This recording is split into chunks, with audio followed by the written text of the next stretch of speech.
What's up, guys? Welcome to Touchdown Talk, your show where everything and anything football goes. I'm your host, Jason.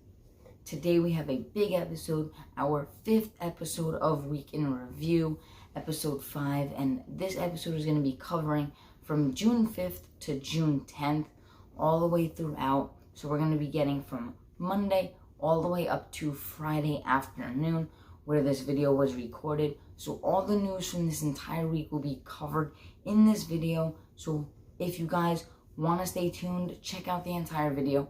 If not, you could check out some clips on the Instagram. Link will be in the description.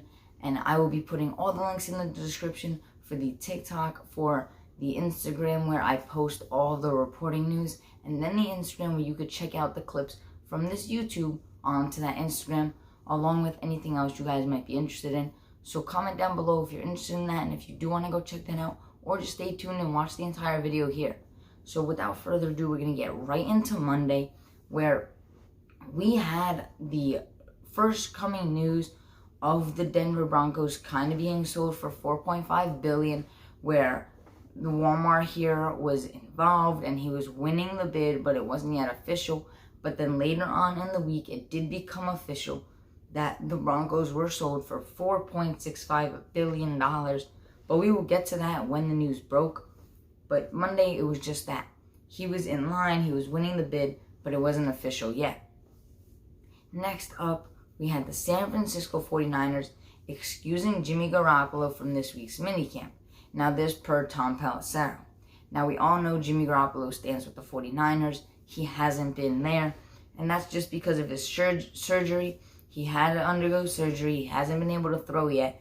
So teams haven't been able to call and make a trade for Jimmy Garoppolo yet, because I think that teams are waiting to see what happens when he comes back from surgery, what happens when he gets to be back on the field and throw the ball. Because in order for a team to trade for Jimmy Garoppolo, they're going to want to see what he has left in his arm, and if he can still get the job done, even coming off of this surgery. And for the 49ers, they do have Trey Lance, so it's not like they're in a rush to start Trey Lance. There's been conflicting reports as to Trey Lance is the guy in San Francisco, and then Trey Lance is not the guy, and the 49ers don't want Trey Lance to be their starter. So really conflicting sides when it comes to Trey Lance and the 49ers. So they do still have Jimmy Garoppolo if they want to hold on to him, just in case they don't trust Trey Lance fully yet, which is totally okay.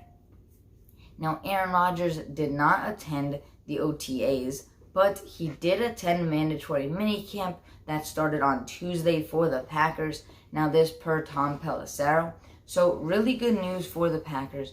Aaron Rodgers was there. He did speak to the media a little later in the week. I believe he spoke to the media on Tuesday or Wednesday, and there was a media question that asked him if he sees himself staying in Green Bay for the remainder of his career or retiring in Green Bay. His answer was yes, definitely. So Aaron Rodgers looks to want to retire a Packer, want to end his career in Green Bay with the Packers. So Aaron Rodgers retiring a Packer as of right now, that is what he said. So that's what we're going to base it off on. Aaron Rodgers does seem to want to retire a Packer. Now, he did seem a little iffy on the contract. Now, whether he does play all 3 years, if he retires sooner. Now, he mentioned it about if they win a championship and it's the right moment, he could retire sooner if it's that kind of moment, like Peyton Manning did when he won the Super Bowl and retired. So, Aaron Rodgers might retire sooner, might retire at the 3rd year, or maybe gets another extension trying to win a Super Bowl. But that's all in the future. All we know right now is that Aaron Rodgers attended Mandatory Minicamp and is good spirits with the Green Bay Packers as of right now. Now, next we had some other news about an older player who might retire, and that is Rob Gronkowski. Now, Rick Stroud reported that the Tampa Bay Buccaneers are optimistic Rob Gronkowski will re-sign with the team sometime before training camp in late July. So, Rob Gronkowski, big part of Tampa, big part of Tom Brady's career. Tom Brady came back to the Bucs, so it does look like Gronk will come back to the Tampa Bay Buccaneers, but it's up in the air right now. We haven't heard from Gronk. We haven't seen him anywhere. So, he's a free agent right now, so it's not like everyone's worrying about, oh, where's Rob Gronkowski going to go? What's he going to do? But we are worried and seeing if he's going to come back to the NFL for the Bucs, if he's going to go to another team or retire. It's kind of just one of those situations where you want to get the news out and you want to see what the player's going to do. So you're not just standing there assuming what he's doing or where he's going to go. Now, next we had some news in New England where Brady and Gronk used to play, and that is Mac Jones emerging as a leader, being noticed by his teammates. Now, wide receiver Kendrick Bourne said, according to Mike Reese of ESPN, and I quote, "It's just another level now. He's more comfortable, more confident. He knows what's going on, and the muscle memory is there. From having gone through it, OTAs, then camp, and then the season. Going into his second year, after having a year like that, it's going to be a challenge, but he's a guy that likes challenges, like all of us that Patriot building." So, obviously, Mac Jones is doing things to impress his teammates, especially his receiver Kendrick Bourne coming out and saying this and giving him the props that Mac Jones does deserve after his first season in the NFL. So it does look like Mac Jones is going to take that second leap, in his second year.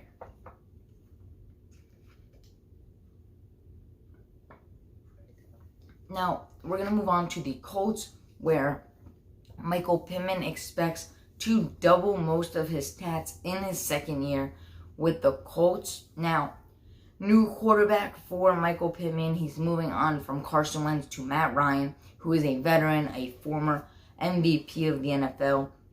And Michael Pittman, according to Joel Erickson of the Indianapolis Star, said, and I quote, "I'm just trying to take the next step. Last year, I said that I was going to double every single category, and I did that. This year, I'm going to try to build on that and become the definite number one receiver that everybody talks about." So obviously, the Colts, with T.Y. Hilton kind of being on his downslide, not being with the team, Michael Pittman really needs to step up and be that guy for the Colts. So, like he said, he could be that number one that everyone thinks he is. And this year, with a quarterback like Matt Ryan, doesn't have Carson Wentz anymore. He has a quarterback who's been there, done that in the NFL. So I think that is definitely going to help Michael Pittman get to that next gear that he wants to get this season. Now, next up, we had some news coming out of Dallas and the frustration with Dalton Schultz, who signed his franchise tag earlier in the year. Now, Schultz signed his franchise tag, locking in his $10.9 million deal, but he's frustrated with the state of his contract talks, and he told the team that he won't attend the rest of voluntary OTAs. Now, this reported by Tom Pelissero. So, Dalton Schultz not saying he's going to come back to the team, not wanting to be there right now. That's a bad sign for Dallas because he's one of their key offensive players, especially with the loss of Amari Cooper this offseason. Next, we had some news coming out of New England once again, this time with offensive lineman Isaiah Wynn. Now, the news, Isaiah Wynn, who has chosen not to participate in voluntary portion of the offseason workout program, is also in the building and will be present for Mandatory Minicamp. This per Ian Rappaport. So, the news, not going to be there. He's going to be present for Mandatory Minicamp, which is a good sign for Isaiah Wynn and the Patriots because he is a key member to that offense, especially that offensive line, in protecting Mac Jones. And New England, if they can't protect Mac Jones, it's not going to be a good spot for Mac. It's not going to be a good spot for the Patriots. So this is really going to be a key player to watch, making sure he's on the field and participating at all times, especially at that offensive line position. Now, next up on Monday, we had some news out of Indianapolis once again, this time on Kenny Moore, who has not been attending OTAs and wants a new contract. Now, he was in the building on Monday for his physical prior to Mandatory Minicamp. That also per Ian Rappaport. Kenny Moore, a key guy for the Indianapolis Colts. Kenny Moore is a guy in that locker room. He is a leader on that defense. And that team will not be what they are without Kenny Moore because of how much he means to that team, how much he means to that defense, and what he does for the team all in all, especially at that cornerback position, especially when he's played in the slot. Now, the last bit of news we had on Monday was back in New England, and that is that Matt Patricia is trending to be the next offensive play caller in New England, though Bill Belichick has not made a decision yet. Now, this per Jeff Howe. So, really big news out of New England once again. A lot of news coming out of New England early in the week and then later in the week. New England's been a topic to talk about. So, Matt Patricia being the new play caller, it's an interesting thing because we all know Bill Belichick being the mastermind that he is, Bill Belichick being the coach that he is, one of, if not the best coach of all time in NFL history. So Matt Patricia leaving the team to try a stint with the Lions, then coming back to New England. It's going to be interesting to see how he fits back in, because we saw the reports that New England wasn't comfortable with the offense that they were heading in. So maybe this change is going to be something good for the New England Patriots offense in the future. Now, moving on to Tuesday, which was June 7th, we had some news to start with the Philadelphia Eagles head coach Nick Sirianni, who praised Jalen Hurts. Now, this per Tim McManus, Nick Sirianni said, and I quote, "I'm noticing a big difference. What I see is a crisper ball, the accuracy I've been very pleased with." Now, Nick Sirianni wasn't the only player who spoke about Jalen Hurts. Tight end Dallas Goedert also said that Jalen Hurts is throwing the ball faster. He's coming out quicker. So a lot of the offensive players, Devonta Smith talked on about him. A.J. Brown talked about him earlier in this week when they had press conferences. So the entire offense coming around Jalen Hurts, especially with all the criticism he's faced in this offseason with his arm strength. He's a running quarterback. He can't get the job done, but his offense is backing him. His coaching staff is backing him. So this is going to be the season for Jalen Hurts. It's going to be do or die. He has Devonta. He has Dallas Goedert. Has A.J. Brown. So with the offense that he has around him now, the team is giving full control to Jalen, full trust in Jalen to get the job done. So it's going to be a big test for Jalen Hurts in this upcoming season. Now, staying with the Philadelphia Eagles, with Nick Sirianni saying this, it's a big thing for his head coach to come out and say this, because last year was Nick Sirianni's first year coaching the Philadelphia Eagles, his first year being a head coach. It was Jalen Hurts, yet again, another year with a new head coach. So this is going to be the first year in over 6 years where Jalen Hurts has the same coach for 2 seasons in a row. So big deal for Sirianni, big deal for Jalen Hurts, and a big deal for the Philadelphia Eagles. Now next, we're going to move on to the Green Bay Packers, where head coach Matt LaFleur spoke on Aaron Rodgers. He said that he will be there for mandatory minicamp, and he'll do individual workout and the jog through 7-on-7 reps. Now, this reported by Ian Rappaport, who also mentioned that this is the usual that Aaron Rodgers does. So that way it's not getting speculated that Aaron Rodgers is just showing up, doing the minimum, and then heading out. No, this is what Aaron Rodgers usually does. So now it's more of a normal thing for Rodgers to come in, do what he does, and then head out. Not really gonna put his whole body on the line. You know, everyone knows what he can do. They know the kind of player he is. And once he gets on the field, it's just pure magic. So, speaking of magic, Ryan Fitzpatrick, he spoke about his special relationship with the Buffalo Bills fan base.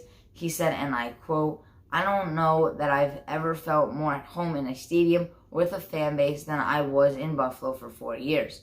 Those people are my people." Now, this is what Fitzpatrick said on the Adam Schefter podcast.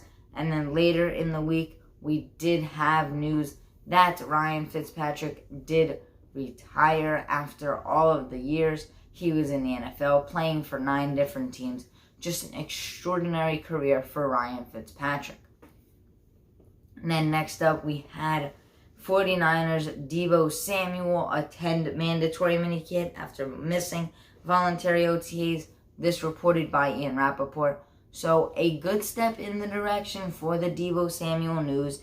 It's good to see Deebo, come back to the team, really be a part of the team, and that way the speculation can stop that. He's not going to show up. He's not going to play.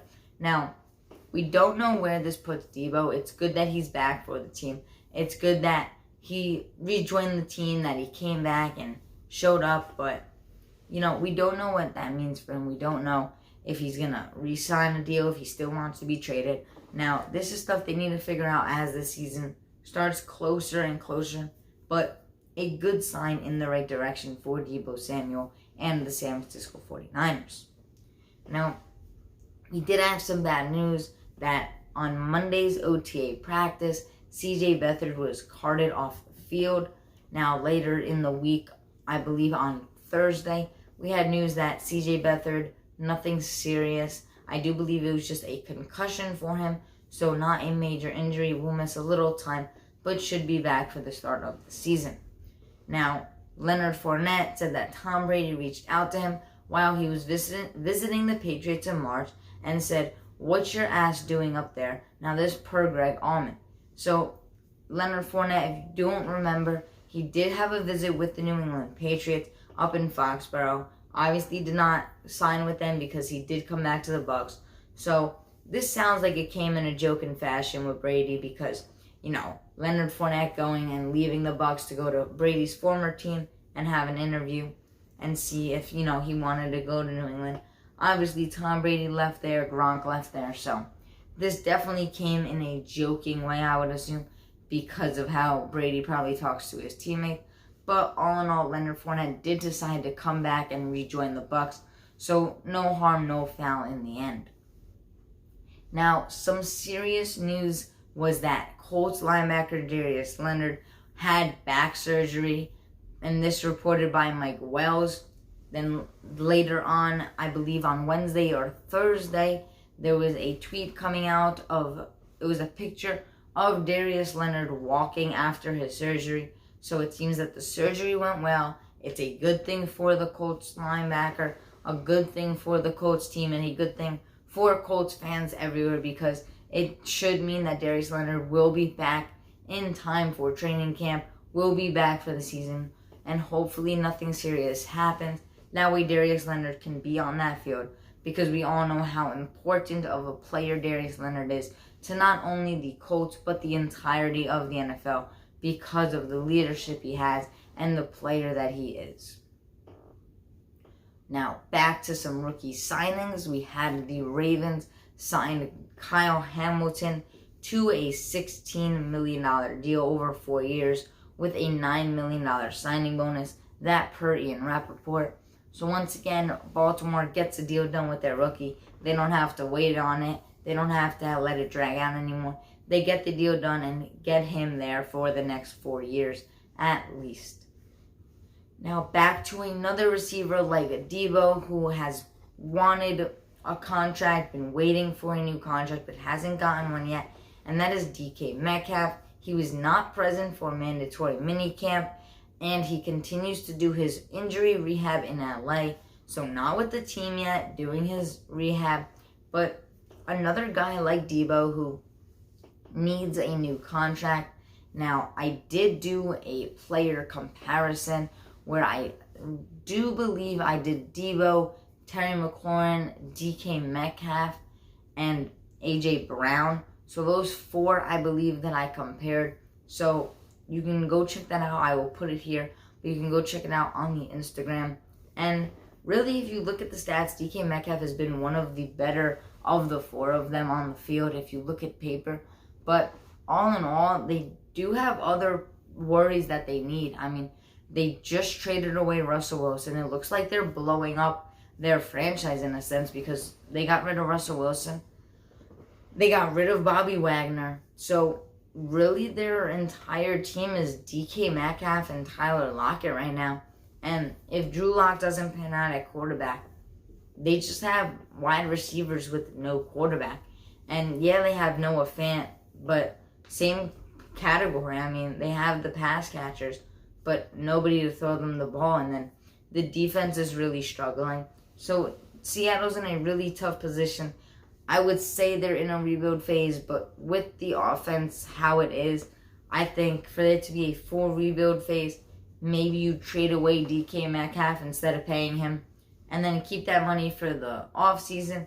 That way, use this year as like a bridge to see what you have in Drew Lock.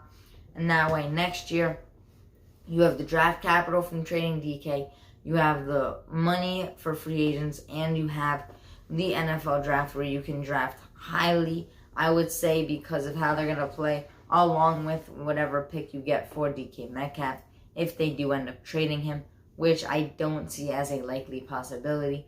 But they've traded away Russell Wilson. They've let Bobby Wagner go, so who knows what is next and who is next for that Seahawks team.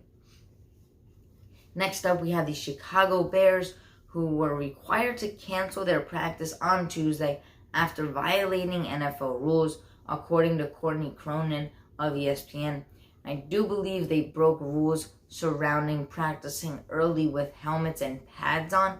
I do believe that's the rule they broke, so they did lose one practice during that they, didn't really have to miss. So, big news. I mean, Chicago trying to get out there and get their work done early because of, the young team that they have. They're trying to fix everything. But they did have to cancel the practice. So, hopefully, Chicago learned their lesson. That way, next time it doesn't happen and Chicago could just get back to their normal schedule.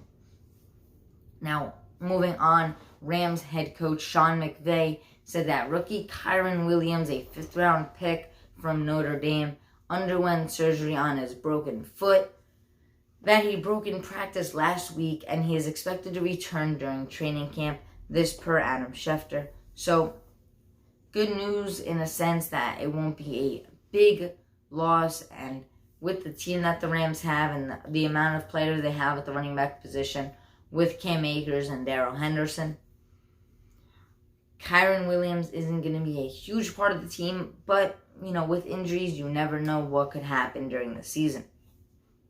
Staying with the Rams and Sean McVay, Sean McVay had his wedding over the past weekend, and he talked about Odell Beckham crashing his wedding on the I Am Athlete podcast.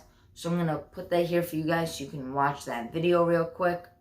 Great relationships with, and Odell and I had a great relationship. I mean, I love Odell, and so only in Odell's fashion could he be the wedding crasher at our wedding. So showed up, crashed the wedding, and yes. I loved it that he was still there. He is, even my mom, she said, "Oh, he's so nice, and God, he is handsome in person right. too." I mean, I said, and I mean, as you could see, Sean McVay obviously has a good relationship with Odell. He has a good relationship with the Rams. Obviously, gonna be in LA for a long time, no matter what. So, Sean McVay obviously gonna be a big part of the team, a big part of the league for a while because he's so young. So, Odell Beckham may be coming back to the Rams. And I mean, the Rams do have the money, as we saw. I mean, giving Aaron Donald the biggest contract in a non-quarterback position in NFL history, giving Cooper Kupp top receiver money. It looks like they're just locking down their guys. Aaron Donald is locked up till 2024. Cooper Kupp and Matthew Stafford till 2026. And Jalen Ramsey through 2025. So there are 4 main guys that they have, 2 on offense and 2 on defense. They're all locked up. We can't forget that they brought in Allen Robinson. Now, yeah, they did lose Von Miller. So, Odell Beckham coming back could be a huge thing for the Rams, especially with the loss of Robert Woods. Now, next, we had yet more news on Deshaun Watson, this time by the New York Times, which they reported that there were 66 women that Deshaun Watson messaged over a 17-month span. So, yet again, more tragic news coming out on Deshaun Watson, and it's just really sad to hear all of the new reports coming out, all of the new women, all of the new cases, because it's just a shame that this isn't settled yet and that he was found not guilty in 2 different grand juries. So still a long way from the NFL year, so a lot could happen with Watson, whether he will be suspended or he will just be able to get off free and be able to play.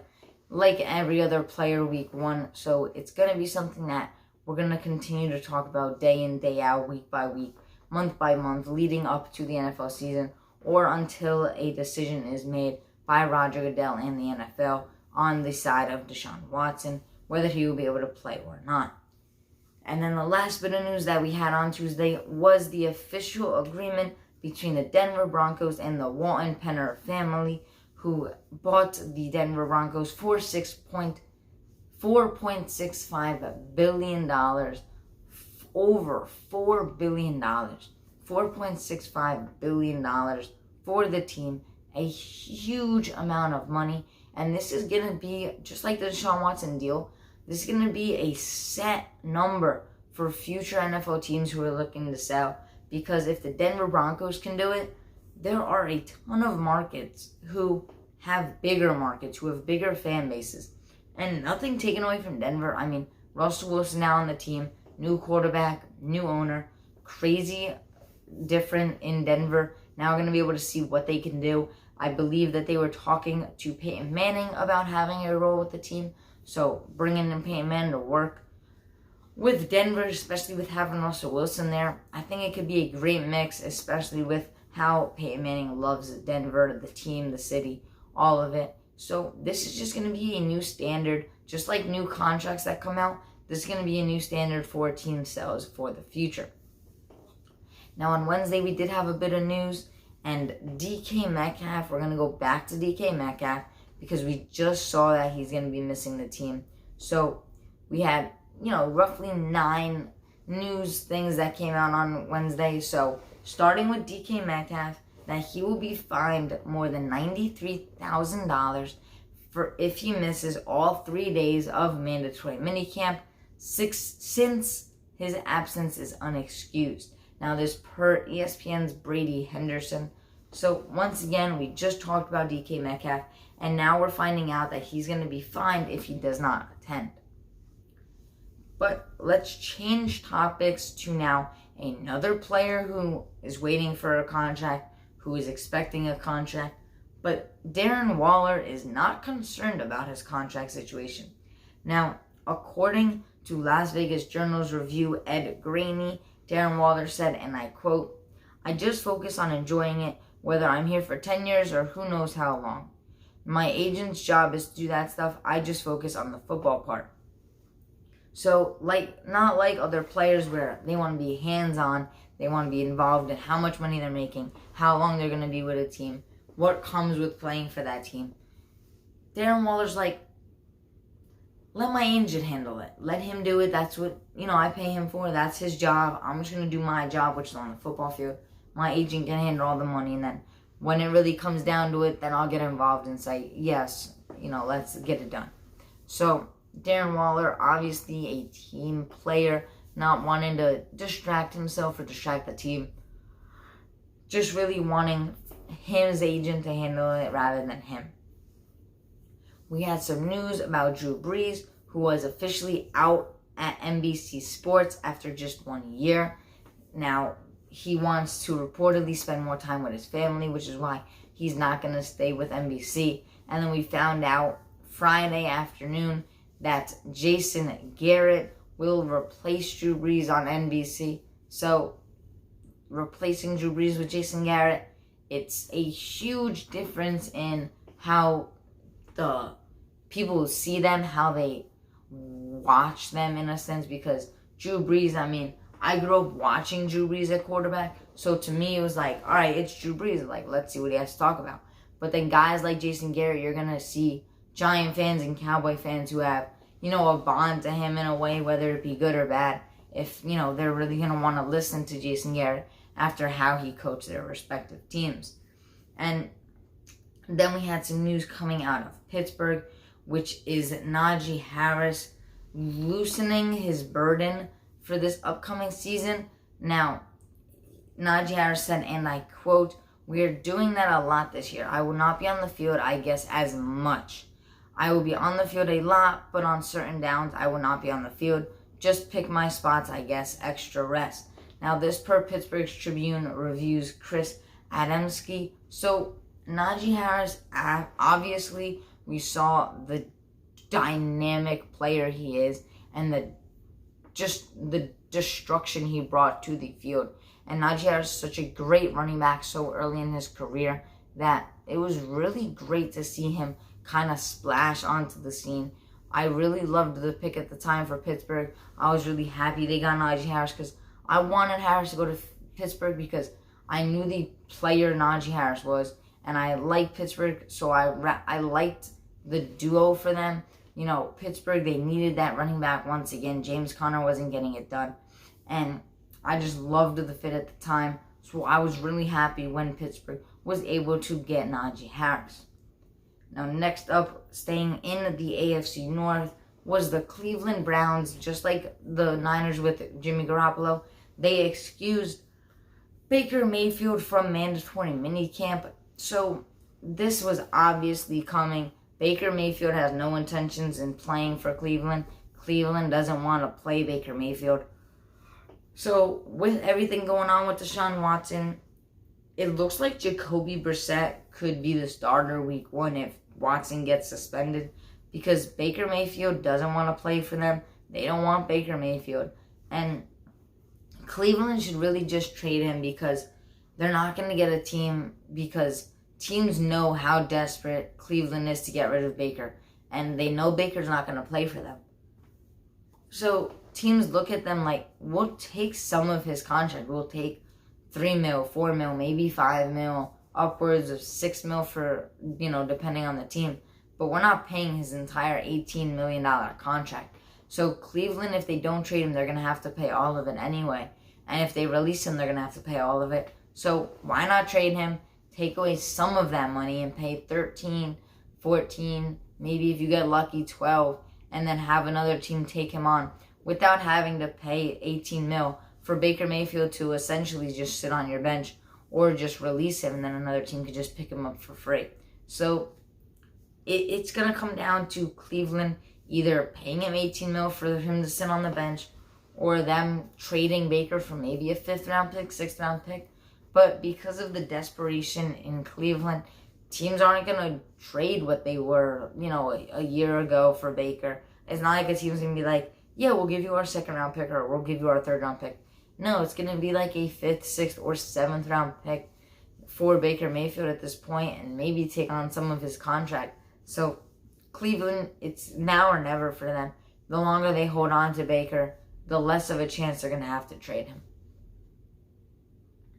But more news about key players for teams, and this time it's the New York Giants and Saquon Barkley. Now, Saquon Barkley said Wednesday he's finally starting to feel like the best version of himself. Now, and I quote, "Coming into this camp, focusing on my body, working on my body, doing all the little things necessary to keep my body healthy. When you've got that, when you could trust your body, your confidence just grows."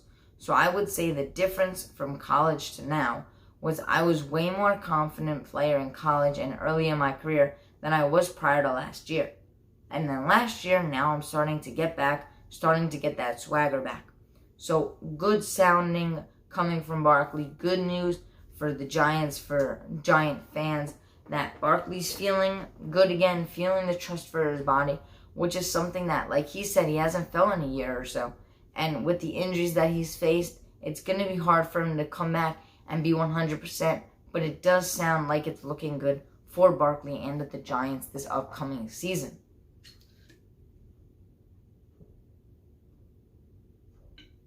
Now, Baltimore and John Harbaugh. Harbaugh said he isn't too worried about Lamar Jackson not attending the voluntary team organized activities. Now he said, and I quote, "I expect him to be here at mandatory minicamp. I know he's working hard. Lamar Jackson's a hard worker, so I'm not worried about how hard he's working. I fully expect him to come back in great shape." That's what he talks about. I'm sure he's throwing. I'm sure he's doing a good job. And then we also had the video come out of Lamar Jackson throwing what looked to be a 50-yard pass from one knee. So Lamar Jackson obviously throwing the ball, obviously getting some work in, but not with the team as he's looking to get a new deal. So just like the other players who want a new deal, he's not going to be with the team. But moving back to the Green Bay Packers and Matt LaFleur, This time he talked about wide receiver Alan Lazard and why he isn't concerned about Lazard not being for the team's minicamp.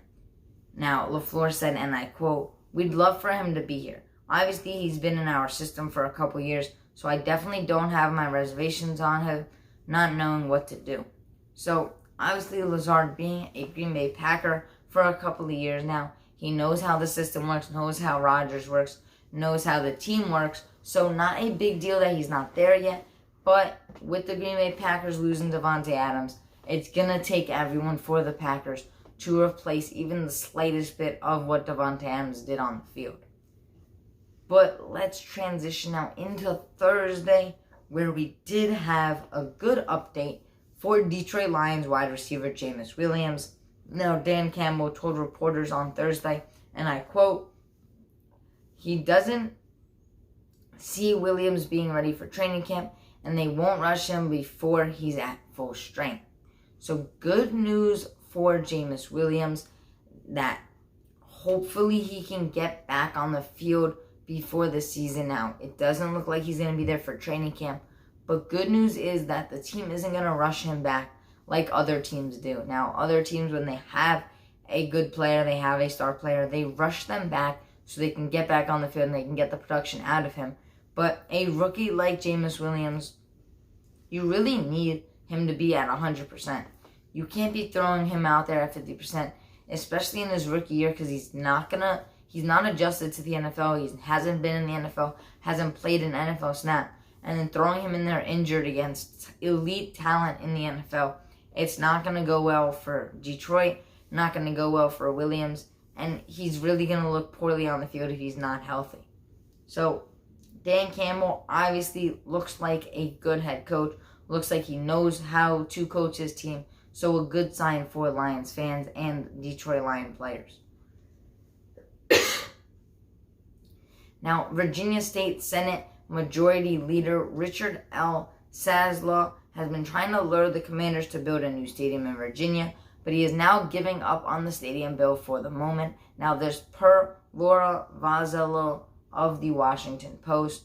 So, we saw some news last week about Washington maybe getting a new stadium, but now everything about Dan Snyder really got to just pump the brakes real quick to see what's going to happen with Snyder before they take anything any further. Now, Adam Schefter reported that Riley Reif, offensive tackle, is visiting the New York Jets on Thursday, so the New York Jets possibly could be bringing in another offensive lineman to help protect young quarterback Zach Wilson. And then also James Palmer reported that Davante Adams talked about leaving Green Bay and said that Aaron Rodgers' thought process throughout was a point of which Adams took into consideration.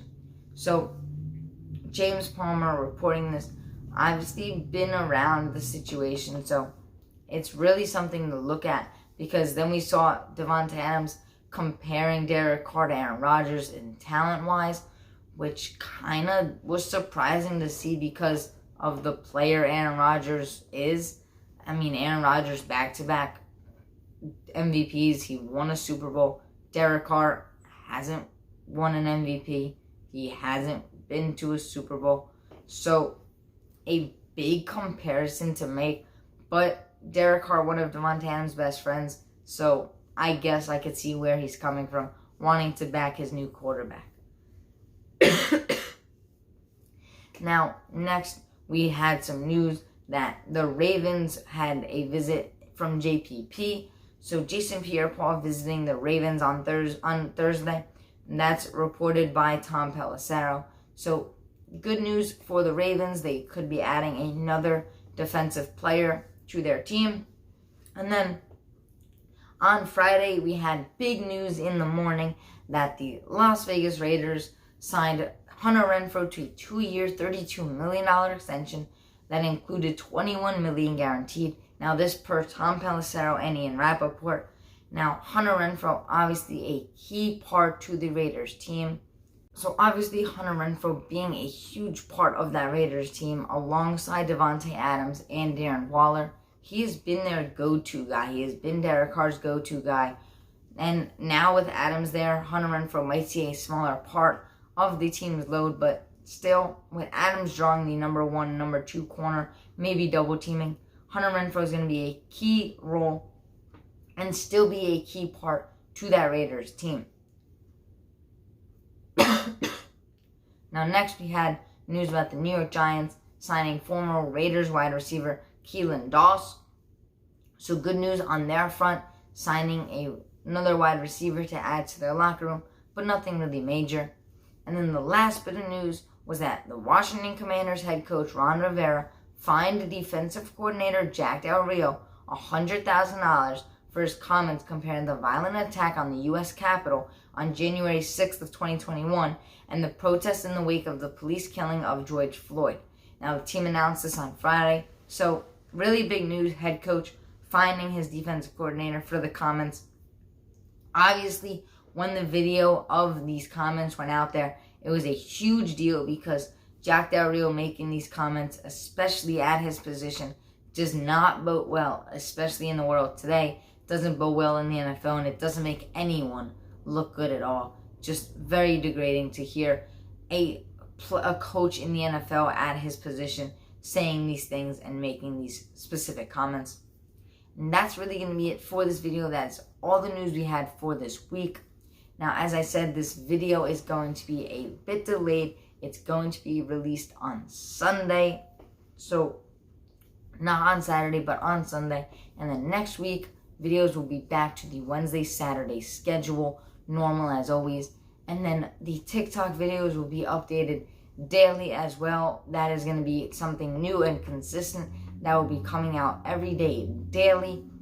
And also, like I mentioned, the Instagram link will be in the description to the Instagram where I report all the news, and to this channel's Instagram where I'll be taking specific clips from the video, throwing them onto the Instagram so you guys can see shorter clips that you're more interested in if you don't have time to watch the entire video.